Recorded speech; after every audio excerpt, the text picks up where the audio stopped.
Olive oil. This is another thing. Baking is a science. Cooking is an art.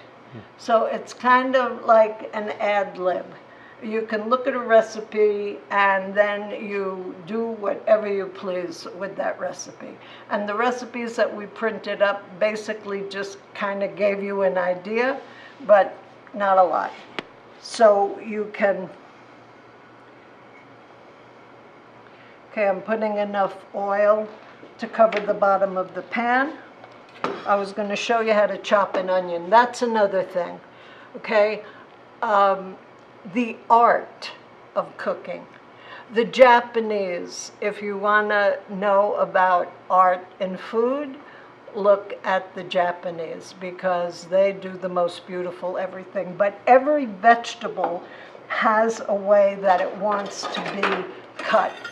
And the nicest way for this purpose, for most purposes, to cut an onion, see I've got 1/4 of an onion here, is this. So what you get are these kind of little pieces, and you want them to be uniform because it's more beautiful. It's more beautiful. You don't want to just throw things in something and have some kind of jumble. Why not create beauty? I always, whenever I prepare food, I'm always looking at how beautiful can I make it, how beautiful can I put it on the plate. I don't do that, you know, what they do at five-star restaurants in terms of plating, but I create something beautiful that's going to also be pleasing to my eyes. So I've got oil on the bottom of the pan. I've got onions. I should actually have heated the oil before I threw the onions in. That's what's going to. And while that's happening, at some point we're going to be having Indian dal. Okay, Indian dal. I'm sorry we're going all over the place, Silas. It's just the way it is. So Indian dal is made with these little red lentils. Okay, and takes a while to cook. Well, that's going on. So we washed them thoroughly because all of these lentils, they usually have some kind of powdery coating. I don't remember exactly what it's for. So we washed them thoroughly until that came off, and now we're going to add, the proportion is between 4 and 6 cups. So we're going to get, okay, so the onions are cooked down enough as far as I'm concerned. And we're going to add the tomatoes, or we're going to add some tomato paste.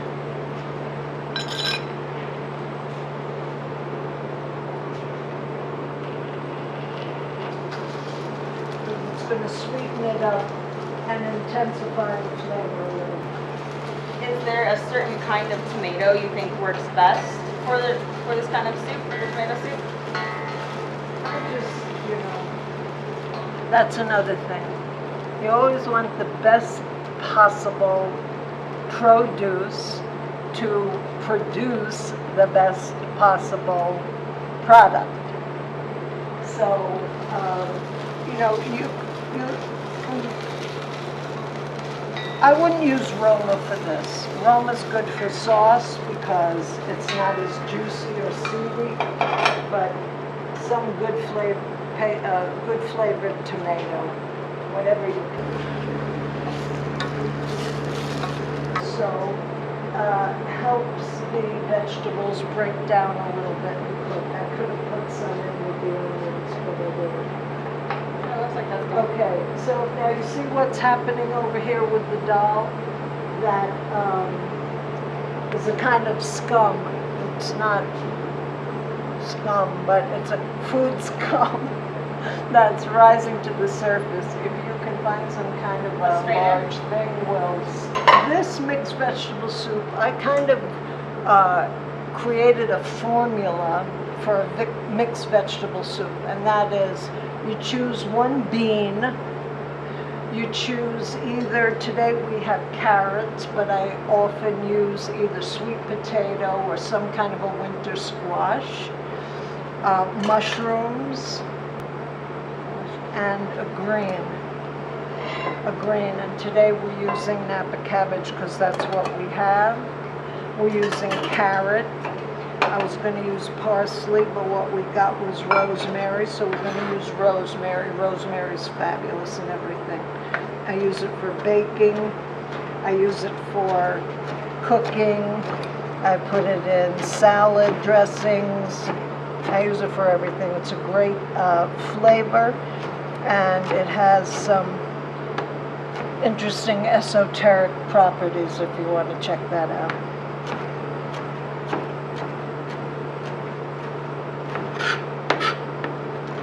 Okay, so a little oil. We're going to put some garlic in.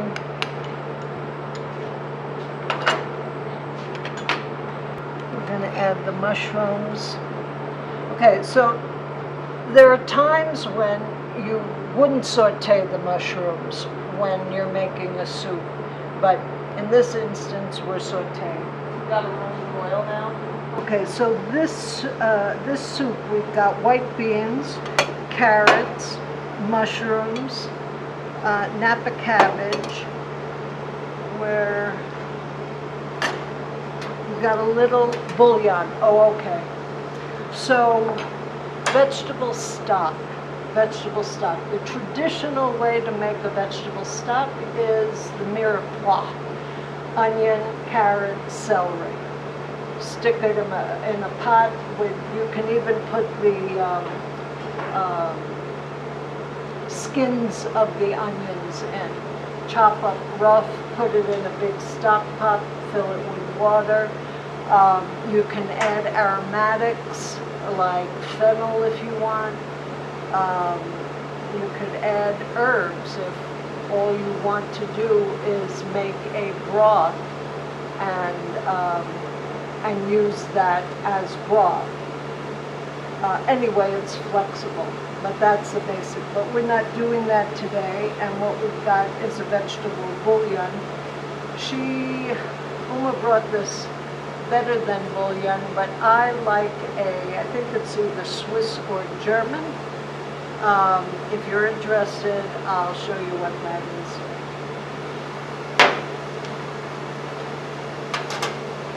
You can stick the carrots in too. So this particular appliance is is a Japanese suribachi, and it's used for grinding spices. And I prefer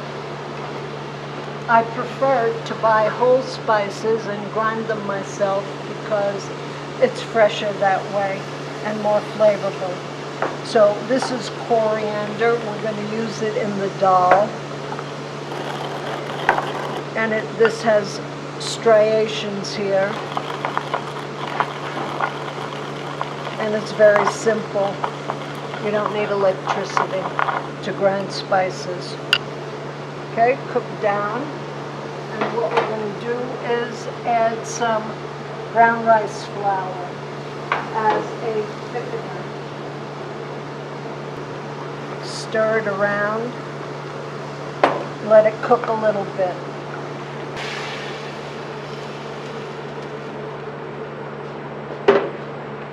We'll put the beans in.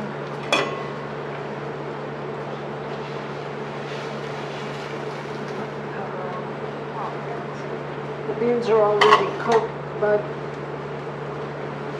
they'll add the body. We'll also, at this time, we'll put the rosemary in so it infuses into the broth.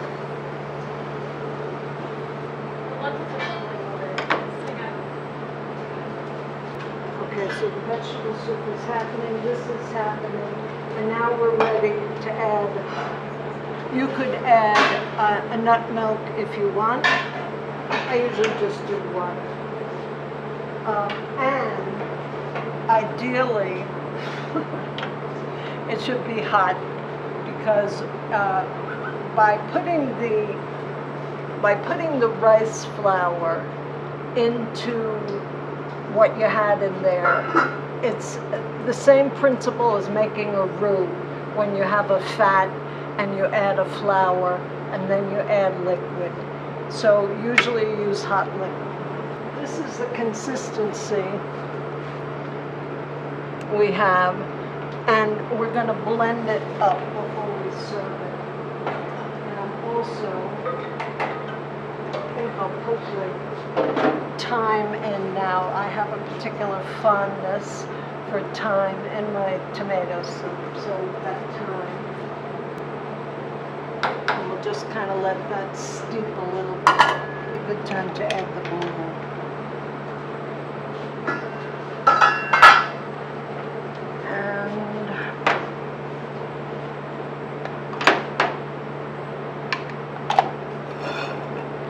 Before you add something like this, you want to mix it up instead of putting it right in the pot. Remember, you want to fill that with water. So,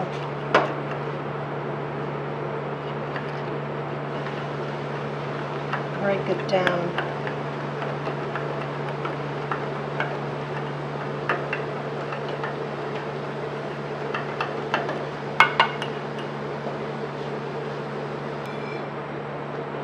Okay, so when you cook greens and soup, you always just throw them in at the end. They need this, okay, everything today I have chopped up pretty fine because we're going to serve in these tiny little bowls. And so if you have this much, it's not gonna work for you to have big chunks of things. So I made everything small, but you can choose what size chunk you want, okay? So this is finely chopped up cabbage, and right at the end, once the carrots are cooked, I'm just going to throw it in, put the cover on, let it sit for 5 minutes, and it'll be done. Okay, you do that with any grain. 5 minutes in hot boiling soup. Turn off the heat, let it sit. You have perfectly cooked grains. So we're going to blend the soup.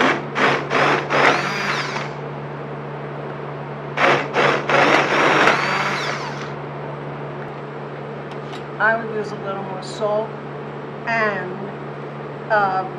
if I was in my own place, I might add a little sweetener, because sometimes tomatoes just want a little sweetening, so stevia drops or something.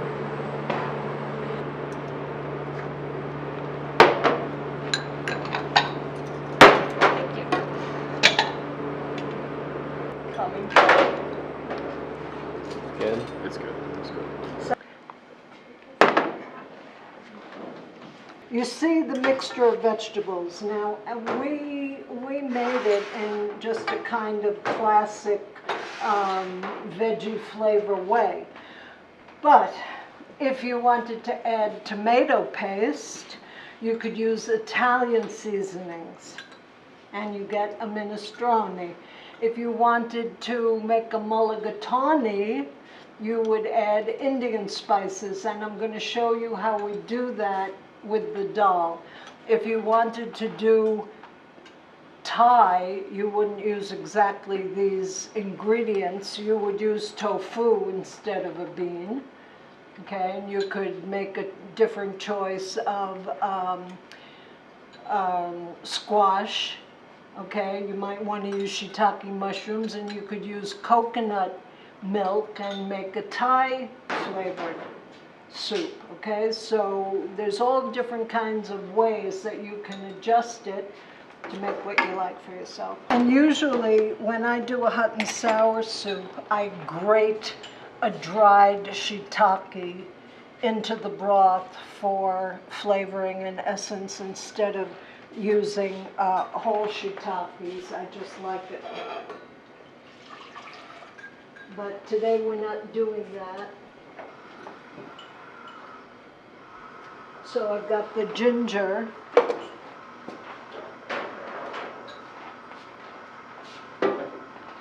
Ginger water. I'm going to add Bragg's liquid aminos, which I prefer instead of ordinary tamari.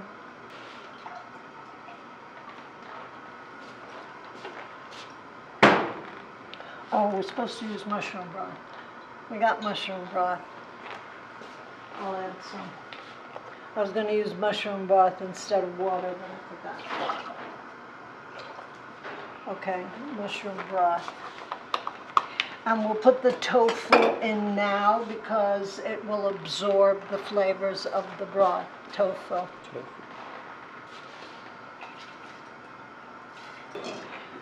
And we're going to put the shiitakes in also at the same time. You can make this as elaborate as you want, the hot and sour soup. It's lovely with some wonderful squash, an acorn squash or a Hokkaido squash or sweet potato cut thin or even grated fat grape. And you can add greens to this as well if you like, but we're just making it very simple with tofu and shiitake mushrooms. So while that's cooking, what I'm going to do is take the miso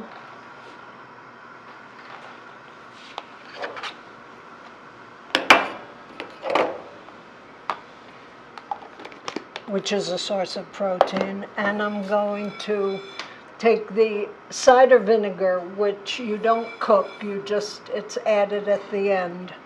And you never cook the miso either, it's just added at the end.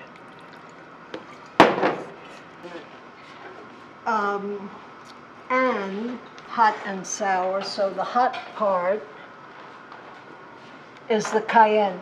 Now cayenne, usually you can find it well, there are many, but usually where they sell it in bulk, you can find it in two different Scoville scale heats, okay, like 90,000 something or 30,000 something.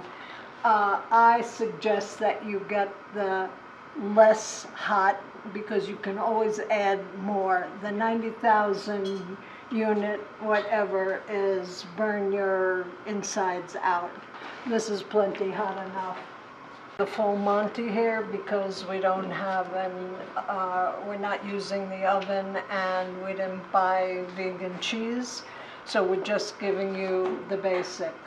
So the basics is you melt down your onions, and after they're melted, you add the Bragg's. If any of you are familiar with Vegemite, okay, when you put together nutritional yeast and Bragg's, you get the Vegemite flavor. So it's this kind of almost beefy flavor. And that's what we use the best. So we're going to dry the pan, add oil.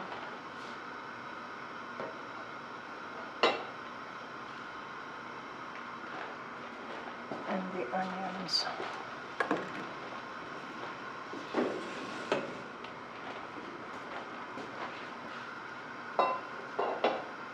How is the vegetable soup? I like that. Nice. Good. I think that that bouillon is probably has nutritional yeast in it. That's what they use a lot for that kind of flavor.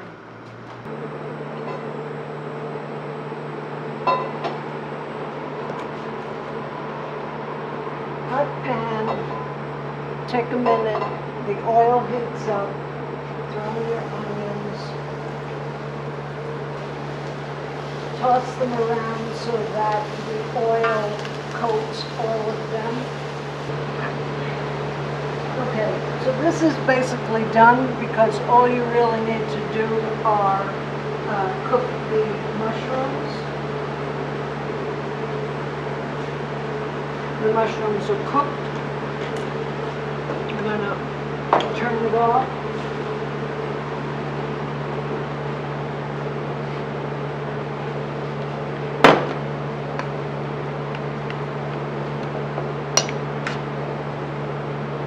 We'll add some broth to further dilute the miso. So what are the differences between red miso and white miso? Yeah, I prefer the white miso for this particular application. It's a milder taste. It's made with soybeans and white rice. There's chickpea miso, there's what are those little red beans, the Japanese red beans? Aduki. I think there's aduki, miso, whatever. Anyway, there's all different kinds of misos. Try them and taste them. I like the white one because it's mild.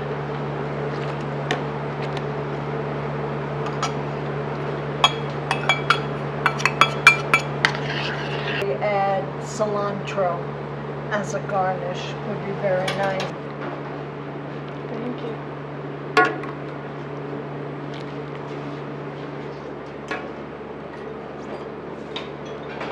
Thank you.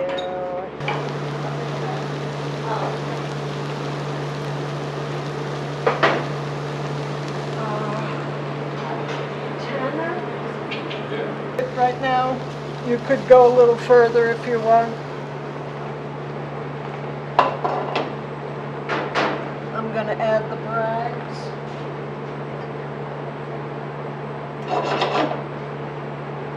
Let that cook for a little bit.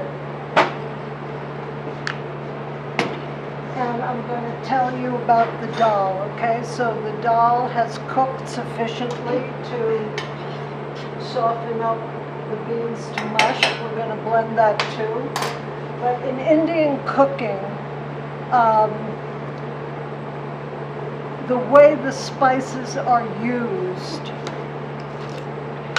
is you saute the spices, you put them in oil, and then you add your ingredients. In this case, we saute the spices and then we put that into the soup. Coconut oil for this. And ordinarily what you would do is you'd have whole yellow mustard seeds and you would test the readiness in terms of the hotness of the oil by throwing in some yellow mustard seeds. And when they pop, then you know that it's the right time to add the rest of your spices. Okay, so spices for the dal. No respectable Indian cook will ever use curry powder. Curry powder is a Western invention, just a blend of all the spices that Indians use. Indians have an orchestra of spices that they make their own blends for whatever it is they're cooking. So this is the coriander seed that I ground up. Got ground cumin just because I use a lot of cumin and it's convenient.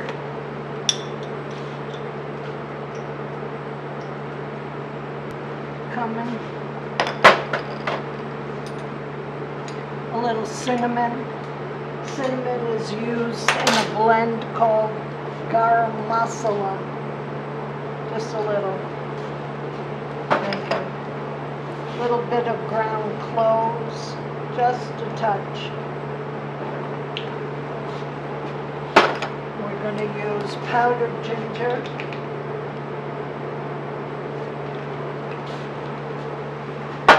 Little turmeric.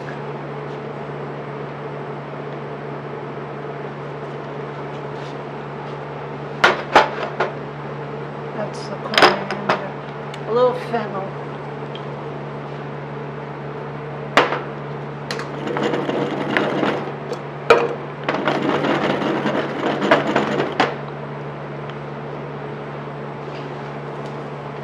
burning. Okay, so for traditional onion soup, you would pour it into some kind of a ramekin. You would fit a piece of whatever your favorite bread is on top, and then sprinkle your cheese over it and put it under the broiler for a minute.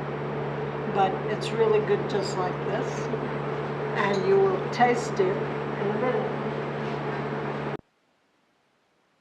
Probably thinner than I would generally make it. So just so you know, it's normally a heavier soup because it's used not only as a soup, eating with a spoon, whatever, but also you would pour it over your rice and eat it like that.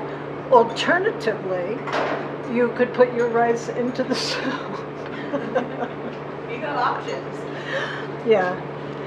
And this is also nice, actually, garnished with the coriander. And I need a fork. I need a fork. Thank you.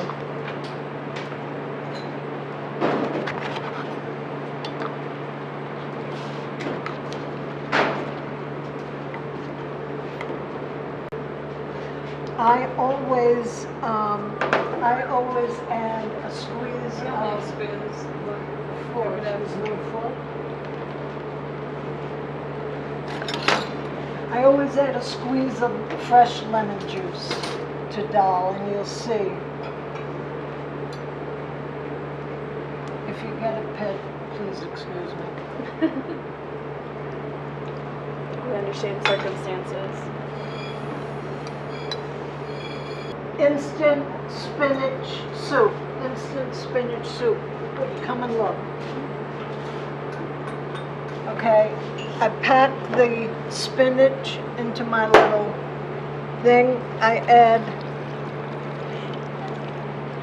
just enough water. You might have to add a little more.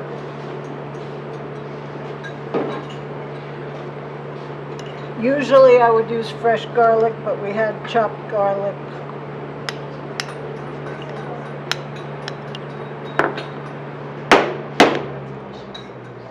Just a touch.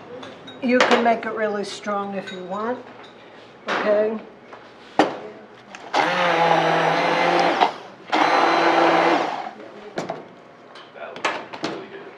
And heat. And you don't even want it to change color. A drop of salt. And all you do is warm it up, and you've got the most amazing spinach soup you have ever had. You understand why people don't like to eat greens, because they're not cooked properly. If greens are cooked properly, they're fabulous. So what do you think? Pretty impressive. Are you inspired? Yes. Yes. I'm making onion soup this weekend for sure.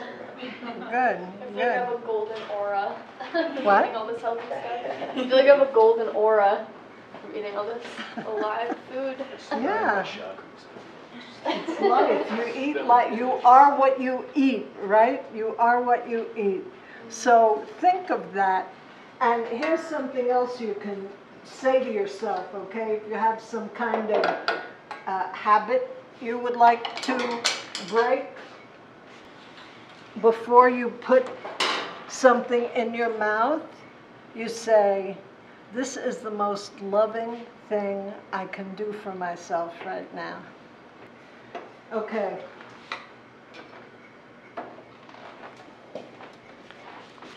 Look at the color.